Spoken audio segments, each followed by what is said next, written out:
Mini 3 Pro, first flight. Hey y'all, iRick Sky here, back again with another drone video. Now this is my first flight with the DJI Mini 3 Pro. So we're gonna jump right in. If you've been a subscriber for a while, you know my format, you know that I'm not here to sugarcoat anything. This is a production model of the Mini 3 Pro, meaning that I purchased it. It is a production model. It's none of that pre-release beta stuff that you may have seen on some other channels. So we're gonna go through an honest review.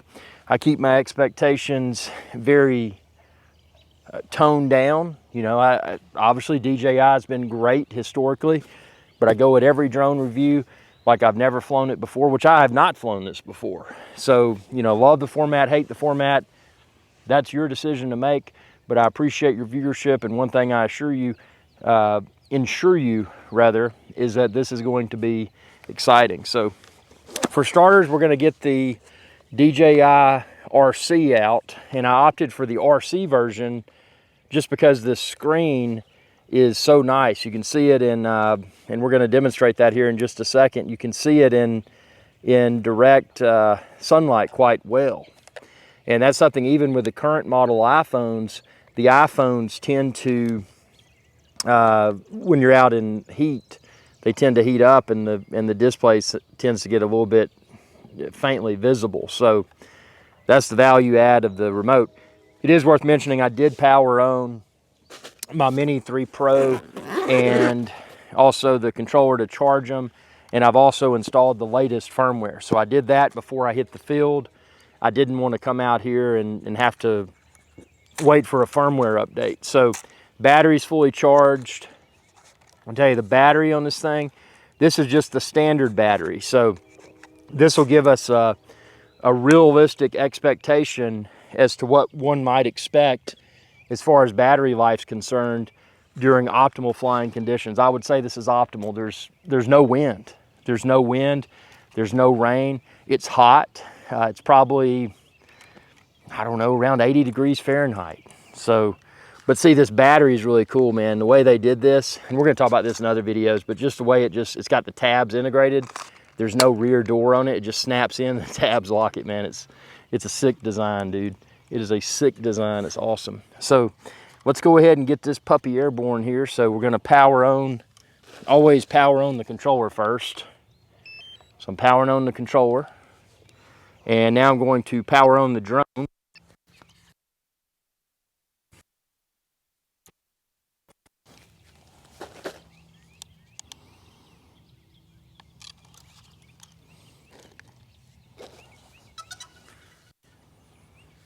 One thing that's always been great about DJI is just how refined all the technology is. I mean, this is a brand new drone, but when I come out here, I don't feel like I'm having to relearn something. I mean, it's just, you know, newer tech, smaller, lighter, more capable drone. And that's, you know, something I've been preaching since the infancy of drones, the Phantom 1 days, is that we need a smaller and lighter drone. And DJI has definitely delivered with this. But, you know, again, let's not get too excited here. Let's see how this performs. I'm going to look at the it's an autofocus, which is what I want, 4K 30. And let's see, 4K 30 frames per second. Now, something that you may not be aware of is that you can, using your DJI RC, you can swipe down and swipe down a second time, and then you can click record screen. So actually, I've got a micro SD card in here for the sole purpose of capturing this screen recording. So hopefully this works. I've never used this. So we'll hit record screen. Now the screen is recording. So in theory, I should be able to capture recorded screen in addition to this primary face on video camera here. So we're gonna do normal video. The video is 4K 30, as I'd mentioned. And actually I could change that. Let's see, we can go 4K 50, we can go 4K 60. For this first test, let's stick to the first day in the field.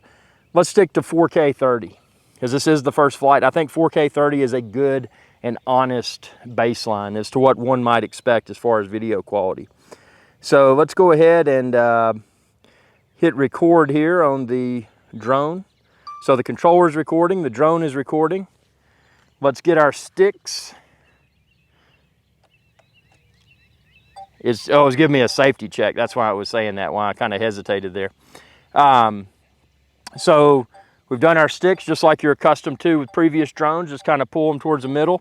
We are in normal mode. So we're not doing, we're not doing any sort of cinema mode, sign, C-I-N-E, or let's see, this on the display. Let me see if I'm, okay. Interesting. And that's an important lesson learned. I looked at the display, and this display, oh man, this is sickeningly bright. Look at that. That is sickeningly bright. And you can adjust the brightness. If you want to adjust the brightness of your display, swipe down twice, and then you can go to the brightness setting and make it even brighter. So, I mean, that is phenomenal. So now what we're going to do, so I did a tap to focus, which I found that to be interesting. And I'm going to explore that in a little bit more depth. But now, looking at the display, the focus looks incredible. This display is so vibrant, so detailed. By the way, the battery's at 95% right now.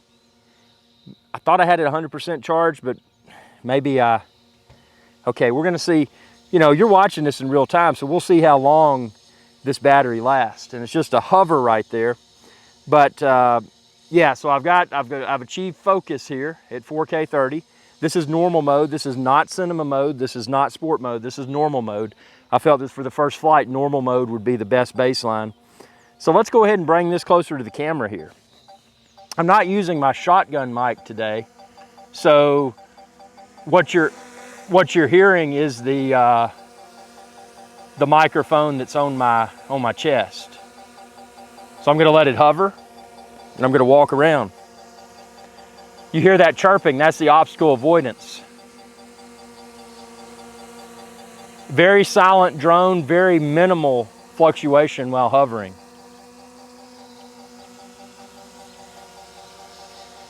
Very nice. Very nice. So let's go ahead and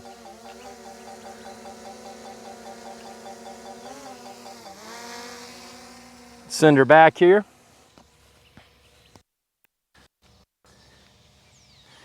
It is worth mentioning, I intentionally did not calibrate the drone. So let's see, since I didn't calibrate, let's see if it's, if everything looks smooth. It's very quiet. Quite the most quiet drone I've flown. The handling, just as one would expect from a DJI, it's very, very smooth. To be so small and so lightweight, this thing is handling like a champ. It will be interesting on a future date to explore the performance and wind. Like I said, there's no wind today, so that you can't control the weather. But if I had wanted the best weather for the first flight, I would have wanted weather without wind, because that's just a good baseline. If it can't perform well without wind, it's probably not going to perform well with wind. So let's go ahead, let's get a little bit more erratic here.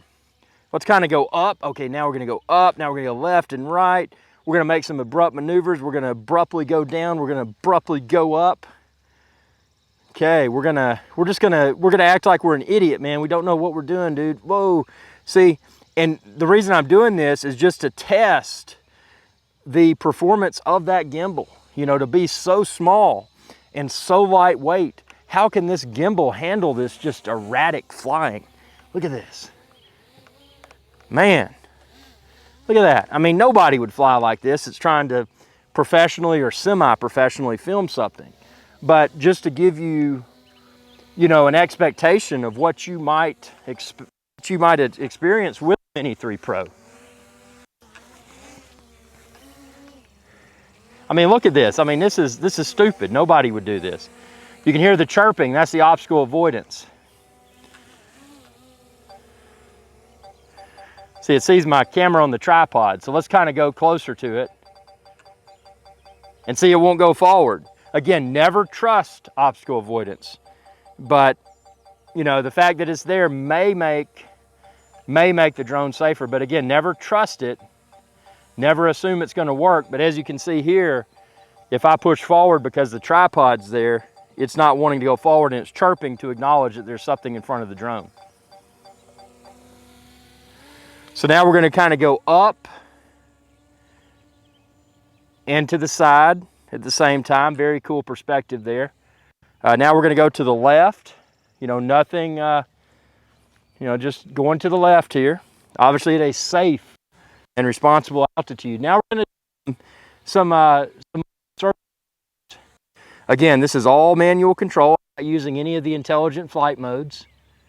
I felt that this would be, you know, most appropriate for the first test. Bird come. Whoa, bird, dude.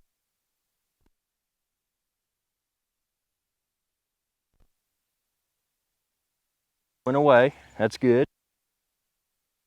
A microphone on my chest isn't cutting out. Sometimes you can get Wi-Fi interference with, and I probably need to go with the newer version. That's unrelated, but I probably need to go with the newer version of wireless Rode mic. Now, see, we've still got 76% battery life. So that is absolutely phenomenal. And again, this is just the standard battery. So this is not the battery that adds the extended flight time. Now keep in mind, if you choose to upgrade to the battery that adds the extended flight time, if you choose to upgrade, that will push the weight of the drone over the current weight. And that's one of the selling points of the drone, is the extremely lightweight nature of it. So if you do choose to install the extended capacity battery, then you're going to tip it over that weight. And that, you know, again, it depends on where you live or where you're flying. You know, there may be some advantages to having a lighter drone. Again, I'm not a lawyer. I'm not a member of the government. So, you know, you can research that stuff on your own in your own area. But there may be, in certain situations, there may be advantages to having a drone that is lighter. So let's see here.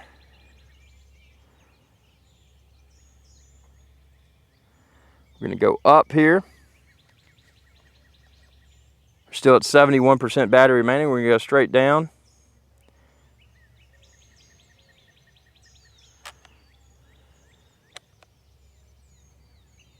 Okay, this is interesting. My gimbal wheel, I'm at 0 degrees. And I can go up. But if I try to go, let's see, that's interesting. I can't go down. I can go up above the drone, as you see there, but I can't go down. So I wonder if I need to calibrate the gimbal. Again, none of this is scripted. I mean, this is first time in the field, and okay, I've discovered that for whatever reason, the gimbal wheel doesn't want to go down. It only wants to go up.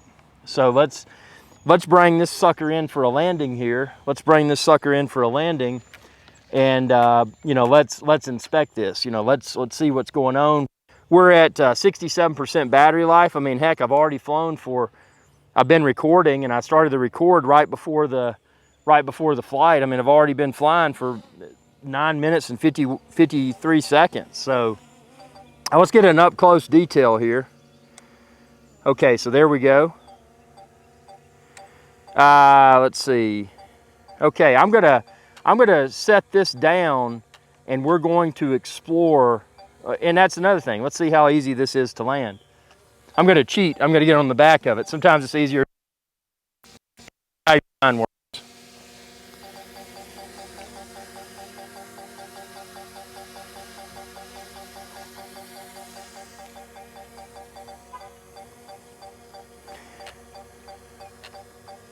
Oh, I bet it's the downward facing obstacle avoidance that doesn't want me to land.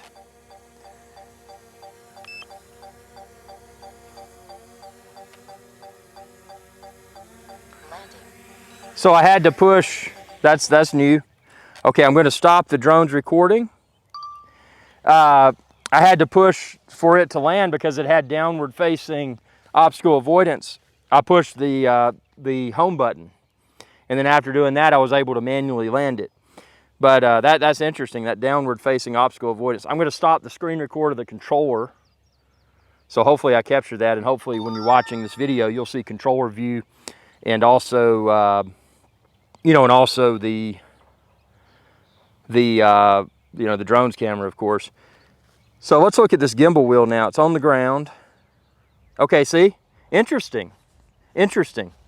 So I must have been in some sort of, inadvertently been in some sort of special mode, because see, when you look here, when I gimbal wheel down, I can go down now. So there's nothing wrong with the gimbal. I must have been in some sort of mode that was, for lack of a better word, that was locking the gimbal on, you know, being able to go down only and not up. So yeah, so first flight, I mean, I don't know, y'all tell me, what's the video quality look like? Again, this was 4K 30. It was, you know, 4K 30. And dude, 10 minutes of flying, I've still got 62% battery remaining. And the beauty of this is that with the battery being USB-C rechargeable, I can drive around in the vehicle and I can charge it while I go get a cheeseburger and some, you know, some chicken wings or something like that.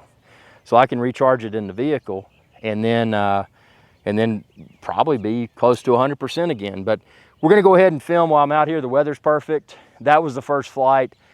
I'm impressed, but again, until I watch the video and I see the quality, until you watch the video and you post your comments, I don't really want to develop an opinion yet. My opinion will be that the controller is very nice, the screen is very legible, and it is hot out here. Like I said, it's around 80 degrees Fahrenheit. And the interface is very intuitive, like one would expect from a DJI drone. The gimbal thing, nothing wrong with the gimbal. I mean, it's on the ground now and I'm able to go up and down. I need to research that and see what I inadvertently did to make it do that. So yeah, I mean, in the focus mode here, we're going to explore that within another video. I was doing autofocus, but curiously enough, I had to do the tap to focus. And if you remember back when they had the DJI Mavic, the DJI Mavic Pro, the first one that came out, the first Mavic, how that tap to focus just irritated me to death. And I'm hoping, and again, I'm going to explore that in more depth, but I'm hoping that I can hopefully I'll be able to achieve autofocus without having to tap. I know that sounds silly, but it irritates me to death, man. I don't like tap to focus. It's one of those things I don't like, man. But yeah, the design,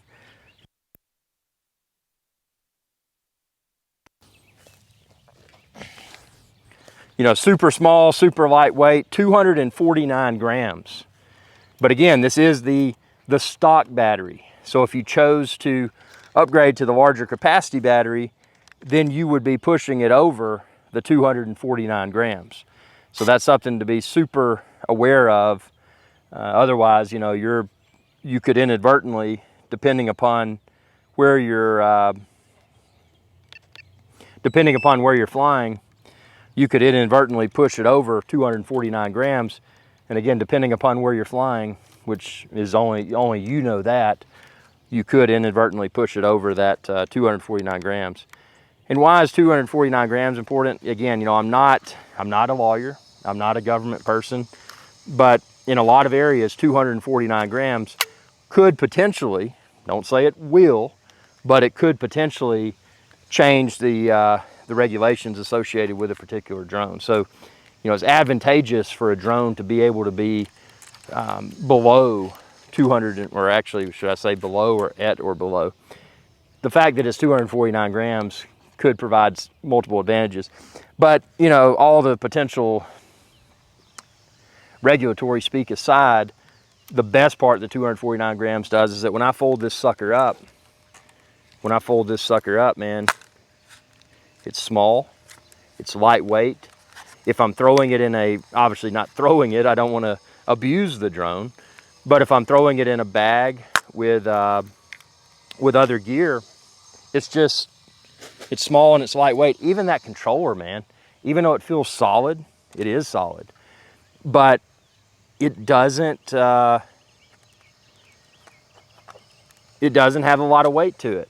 So that controller and this drone, if I'm throwing it in a camera bag with other equipment, inside its protective case, of course, it's hard to notice that it's even there. And see, I got the gimbal guard on, so that's nice that comes with it. And now I can just put it gently in my case, man. I got my case. Now see, historically, if you haven't been a subscriber for a long time, you may not be aware that historically, when I was flying the Phantom 1 and the Phantom drones, because they were so big and they were so heavy, that I would carry these massive cases that were waterproof and ruggedized. And I did that because I had to get to the filming locations. A lot of times I would hop out of the boat and I would have to swim to shore because it was a situation where, you know, I couldn't pull up on shore in the boat. You know, I had to moor up and then swim to shore. So there were a lot of situations where waterproof cases were awesome. The value add of this drone, though, is that if you're going to a filming location that is you know, only accessible by water, what you can do, and again, expand this video's description and click the link there and you can find all the items I'm talking about. But what you can do is use a dry bag in conjunction with this case. So this case itself may provide a minimal, at best, a minimal amount of water resistance, not waterproofness. But if you take this case and throw it in a proper dry bag, then what you have is a very small and a very lightweight drone that you can transport in a waterproof fashion. Again, but this would have to be in a proper waterproof dry bag.